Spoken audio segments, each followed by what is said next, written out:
Bonjour à tous, on se retrouve pour le pronostic du quintet du Super Top 5 de ce lundi. Nous serons le 2 septembre et on prendra la direction de Cran en Mayenne en Réunion 1, course 1. C'est le prix VNB, c'est la finale du Trophée Vert. C'est un groupe 3 pour des chevaux de 6 à 10 ans qui ont participé à au moins une étape du Trophée Vert tout au long de la saison qui avait commencé fin mars sur l'hippodrome d'Écomois. Il y aura un recul de 25 mètres pour ceux qui ont gagné plus de 295 000 euros. Il y aura 2775 mètres à parcourir et ils seront 16 au départ de la course. Un beau plateau en perspective. C'est vrai que c'est une piste cran qui est pas évidente à rendre 25 mètres. On est sur une piste corde à droite. On aura un terrain probablement souple, très souple, puisqu'on rappelle qu'on est sur piste en herbe. Donc attention, parce qu'on annonce des orages au cours de la journée de dimanche, au cours de la journée de lundi. Donc ça risque de coller un petit peu sous les pattes.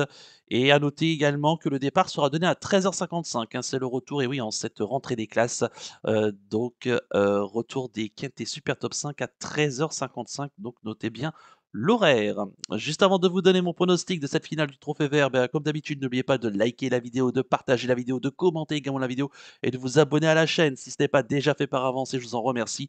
Et je vous rappelle également que grâce à mon partenaire, Génibet, pour les personnes qui n'ont pas encore de compte Génibet, profitez de l'offre de bienvenue jusqu'à 250 euros de bonus de bienvenue, 200 euros sur la partie turf, 50 euros si vous le souhaitez sur la partie sportif.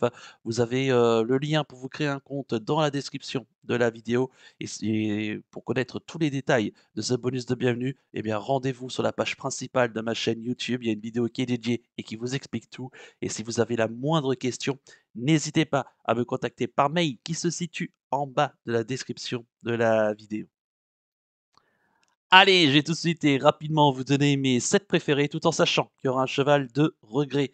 J'ai retenu en tête le numéro 1, Imperator Della, le pensionnaire de Mathieu Varin. C'est la drive d'Anthony Barrier, il sera déféré des 4 pieds. Écoutez, c'est vrai que le cheval est en pleine forme en ce moment, il a gagné 4 de ses 5 dernières sorties. Il a remporté notamment l'étape de Montchiander, la dernière en date, le 18 août dernier, où il est allé devant et il a contrôlé, il a même repoussé assez nettement Ibi Kidwell, qui l'a empêché finalement de se rabattre en tête.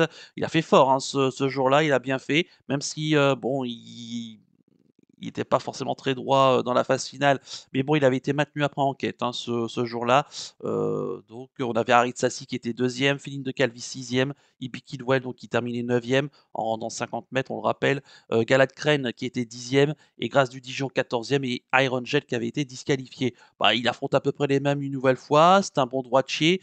Bon, ici c'est le moins riche de la course, mais attention, il est capable de prendre vite la tête. On l'a dit, sur les forums de cran, c'est pas forcément évident de rendre 25 mètres. Et je pense que l'objectif, une nouvelle fois, ça sera de prendre la tête et d'aller le plus loin possible. Et pourquoi pas de contrer une nouvelle fois Ibi Kidwell, qui va lui rendre 25 mètres et qui va tenter de prendre rapidement les choses à son compte, comme il sait le faire.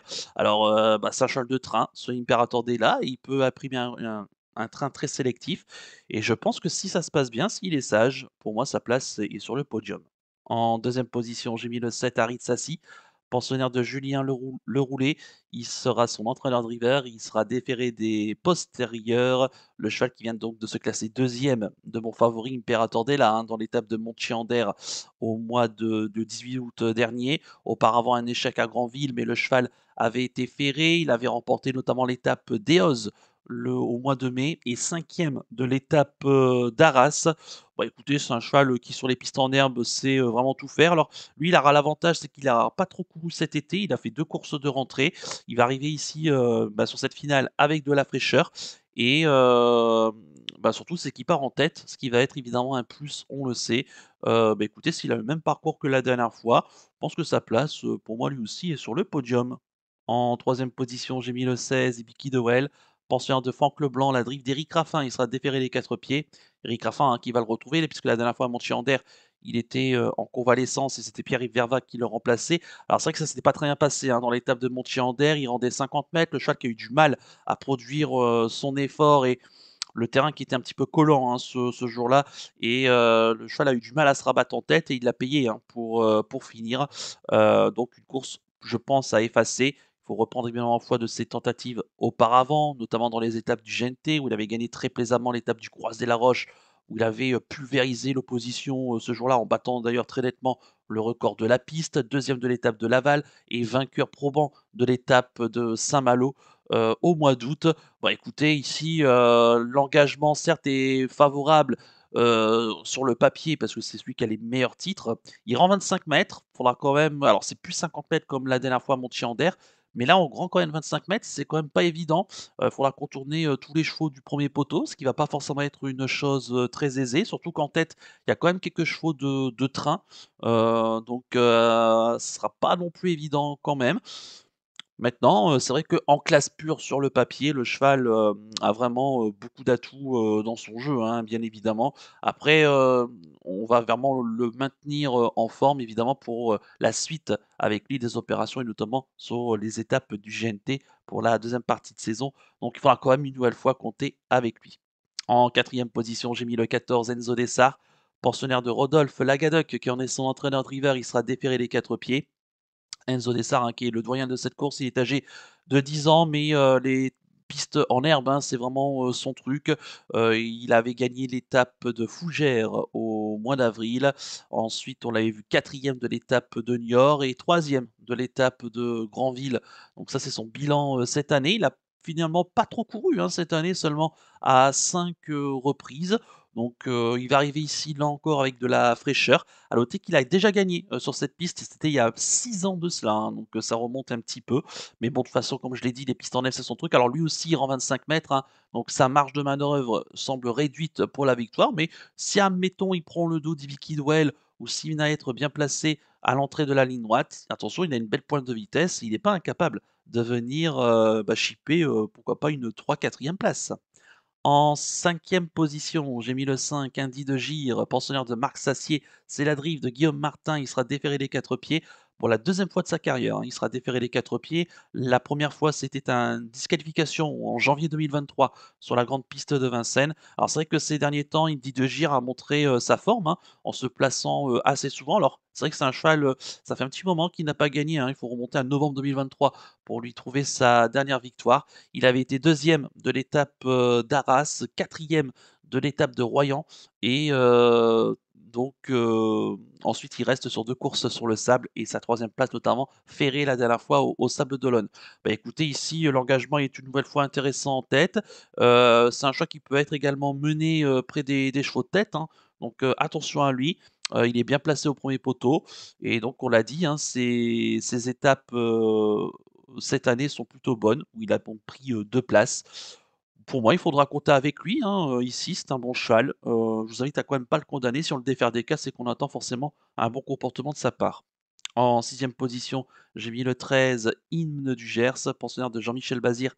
La drive de Nicolas Bazir, il sera déféré les 4 pieds. C'est vrai qu'actuellement, Hymne du Gers est en pleine forme, hein. Il a gagné 2 de ses 3 dernières sorties. L'étape notamment de Royan-la Palmyre, hein, chez lui à domicile, avec JMB qui était au sulky ce jour-là. Il a vraiment gagné très facilement dans une piste qui était très rapide et qui a été vraiment parfaite pour lui.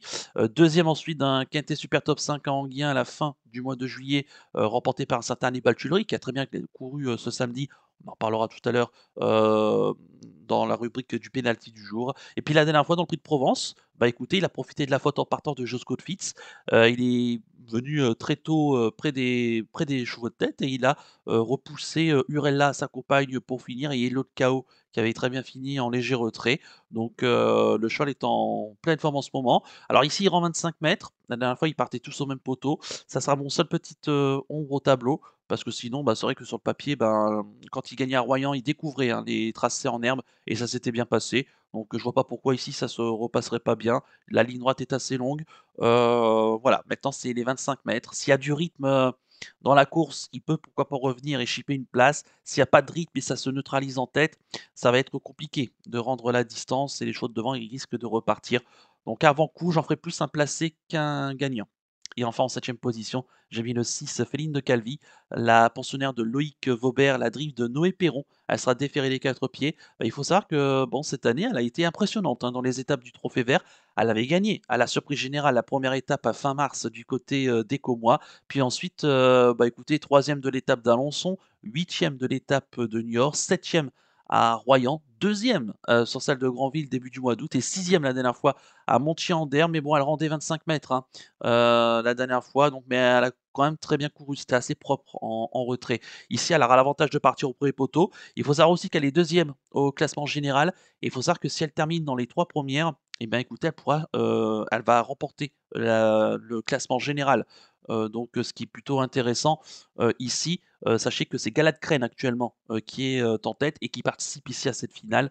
Il portera le numéro 8. Donc attention à Féline de Calvi, hein. Elle garde de beaux restes, à l'âge de 9 ans. Elle a été très bonne, hein, tout au long de la saison, sur ce tournoi et je serais pas surpris de la voir ici plutôt chipper une place. Mais après s'il y a des différences de favoris et il peut y en avoir, hein, dans cette finale, elle part en tête, elle a rien à y perdre, elle a au contraire tout à y gagner et voilà, je serais pas surpris, bah, ici qu'elle s'immisce dans la bonne combinaison. Et mon regret, ça sera, le 11 Edic Gemma, pensionnaire de Marc Sassier, la drift de Benjamin Rochard, il sera déféré des 4 pieds. Alors c'est vrai que lui aussi, le cheval est en pleine forme, hein, il a gagné 4 de ses 5 dernières, sorties. Il a notamment remporté l'étape de Sablé-sur-Sarthe et de Granville, tout en sachant qu'à Sablé-sur-Sarthe, il avait perdu du terrain en partant, et ça l'a pas empêché quand même de revenir de gagner et l'étape de Granville où ça s'est plutôt, bien passé globalement. Heu, voilà, donc ici, bah, écoutez, il est sur cette finale. Maintenant, il rend 25 mètres. Moi, c'est ce qui me dérange un tout petit peu.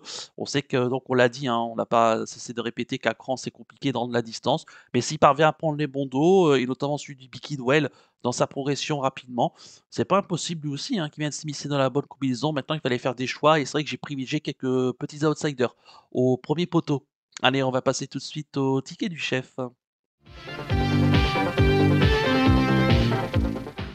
Le ticket du chef et on va récapituler le pronostic de cette finale du, trophée vert sur l'hippodrome de Cran, hein, 3 jour des 3 Glorieuses. J'ai retenu en tête la Saint-Père Tordella, en deuxième position le 7 Sassi, en troisième position le 16 Ibiki de Well, en quatrième position le 14 Enzo Dessart, en cinquième position le 5 Indy de Gire, en sixième position le 13 Hymne du Gers et en septième position le 6 Féline de Calvi. Mon regret le 11 Edic Gemma, ce qui donne comme combinaison, chiffrée As, 7, 16, 14, 5, 13, 6 et mon regret le 11. Mon coup de cœur pour ce quintet super top 5, cette finale du Trophée Vert, ça sera l'As Imperator Della, que j'aime beaucoup ici. S'il refait le même coup que la dernière fois à Montchiander, pour moi, il sera pas très loin de la vérité, donc méfiance. Et concernant mon conseil de jeu, bah écoutez, on va faire un champ tiercé, base de l'As et du 7, hein, 2 chevaux du premier poteau, avec le reste de la sélection plus le cheval de regret. J'ai tenté donc du coup le contre, léger contre, hein, en tout cas de Hibiki de Well, qui c'est vrai sur le papier est une, 1 chance évidemment. Maintenant voilà, il faudra quand même rendre 25 mètres, et on sait jamais. Les chevaux du premier poteau d'ailleurs l'année dernière, il faut savoir que c'était 5 chevaux du premier poteau aux 5 premières places. Donc voilà, alors c'est pas impossible de rendre 25 mètres, mais en tout cas c'est assez compliqué quand même. Donc il faudra quand même que ça se passe bien, mais voilà, je tente le coup. Si jamais ça rentre, le rapport pourra être assez intéressant. Voilà donc pour le ticket du chef et le conseil de jeu. On va conclure la vidéo avec le penalty du jour. Tout de suite, le jingle.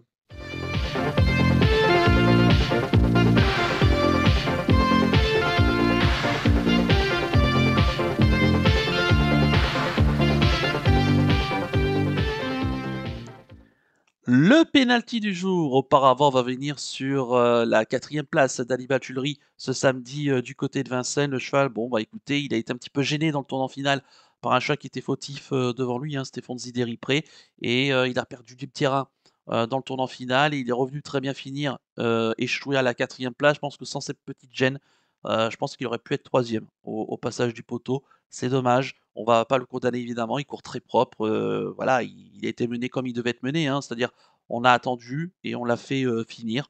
Donc voilà, donc il court bien, il est tombé juste sur des chevaux, bon bah, qui ont eu sans doute des meilleurs parcours que lui, qui étaient en tout cas montés un peu plus près des chevaux de tête. En espérant que ce dimanche dans le Grand Cross, Beaumaris va pouvoir nous relancer une, série et pour, démarrer la semaine et presque le mois aussi avec, Beaumaris à Cran et donc le 2 septembre, en ce jour de cette rentrée des classes, dont je la souhaite évidemment très bonne pour vos petits, en ce lundi 2 septembre, eh ben, écoutez, je vais, rester à Cran et je vais rester dans la course du quintet super top 5 dans la première course donc avec le 101 Imperator Della. Bah, je l'ai trouvé impressionnant là, la dernière fois, à Montier-en-Der et je pense qu'il est capable s'il refait la même chose, et qu'il rencontre une nouvelle fois Ibiki Dewell, ça peut être une nouvelle fois très, très bien pour lui et j'en attends vraiment une très grande performance une nouvelle fois de sa part. En plus les pistes en herbe et la corde à droite, c'est vraiment je trouve en plein son truc. Voilà, même si c'est le moins riche, je pense que voilà, il peut très bien faire une nouvelle fois. En plus Anthony Barrier est en pleine forme, donc il faut en profiter. Donc le 101 Imperator Della en réunion 1, course 1, dans la course du Quintet Super Top 5 du côté de Cran. Voilà donc pour le penalty du jour. Il ne me reste plus qu'à vous remercier, que vous souhaiter évidemment bonne chance pour les paris. Merci à tous pour votre fidélité. Moi, je vous donne rendez-vous ce lundi pour l'étude du Quintet du Super Top 5 de mardi. Je vous donne également rendez-vous ce lundi à partir de 13h pour le live justement de cette finale du Trophée Vert. Je rappelle que le départ de la finale du Trophée Vert et désormais des Quintets Super Top 5 aura lieu à 13h55. Donc soyez évidemment au rendez-vous. Je l'espère, je compte évidemment sur vous.